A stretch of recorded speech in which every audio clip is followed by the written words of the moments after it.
Second Kings 4:38. Death in the pot.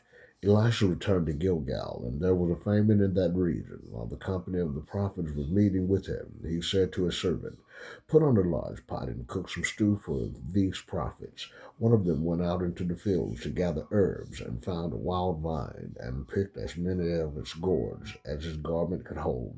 When he returned, he cut them up into the pot of stew, though no one knew what they were. The stew was poured out for them, but as they began to eat it, they cried out, "Man of God, there is death in the pot," and they could not eat it. Elisha said, "Get some flour." He put it in the pot and said, "Serve it to the people to eat," and there was nothing harmful in the pot. Feeding of 100. A man came from Shalisha, bringing the man of God 20 loaves of barley bread, baked from the first ripe grain, along with some heads of new grain. "Give it to the people to eat," Elisha said. "How can I set this before 100 men?" his servant asked. But Elisha answered, "Give it to the people to eat, and for this is what the Lord says, they will eat and have some left over." Then he set it before them, and they ate and had some left over according to the word of the Lord. Chapter 5. Naaman, healed of leprosy. Now, Naaman was commander of the army of the king of Aram. He was a great man in the sight of his master and highly regarded, because through him the Lord had given victory to Aram. He was a valiant soldier, but he had leprosy. Now bands of raiders from Aram had gone out and had taken captive a young girl from Israel, and she served Naaman's wife. She said to her mistress, "If only my master would see the prophet who is in Samaria, he would cure him of his leprosy." Naaman went to his master and told him what the girl from Israel had said.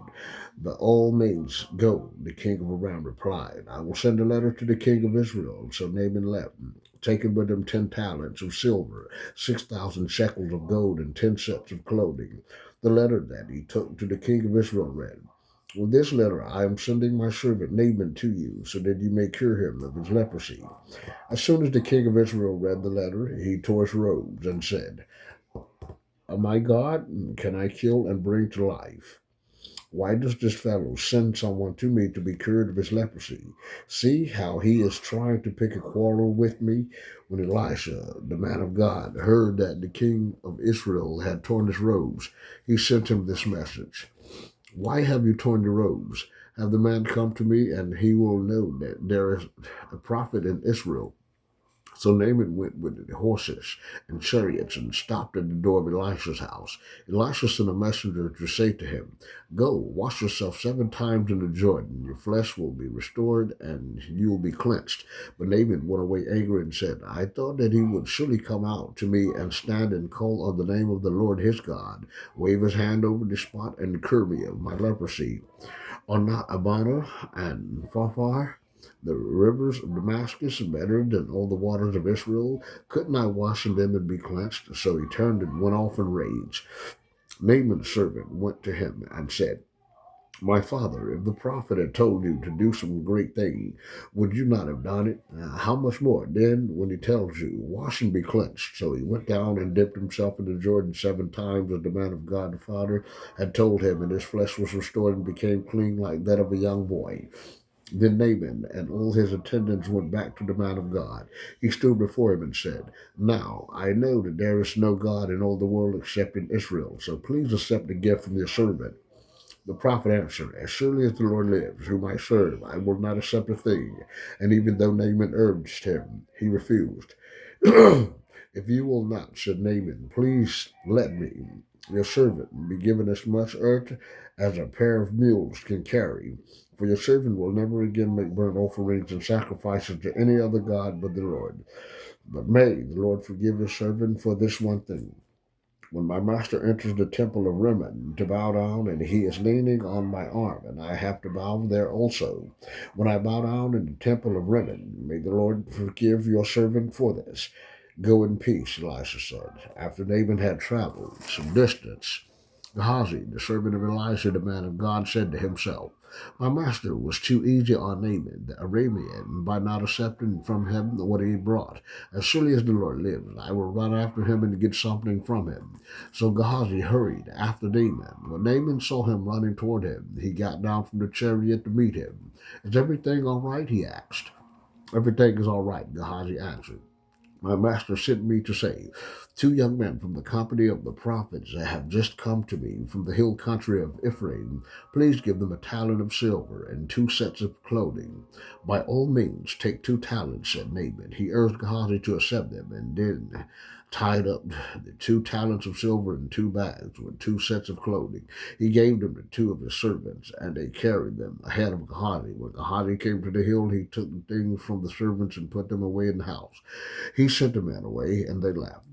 When he went in and stood before his master, Elisha asked him, where have you been, Gehazi? Your servant didn't go anywhere, Gehazi answered. But Elisha said to him, was not my spirit with you when the man got down from the chariot to meet you? Is this the time to take money or to accept clothes or olive groves and vineyards or flocks and herds or male and female servants? Naaman's leprosy will cling to you and to your descendants forever. Then Gehazi went from Elisha's presence, and his skin was leprous. It had become as white as snow. Chapter 6. And Axhead floats.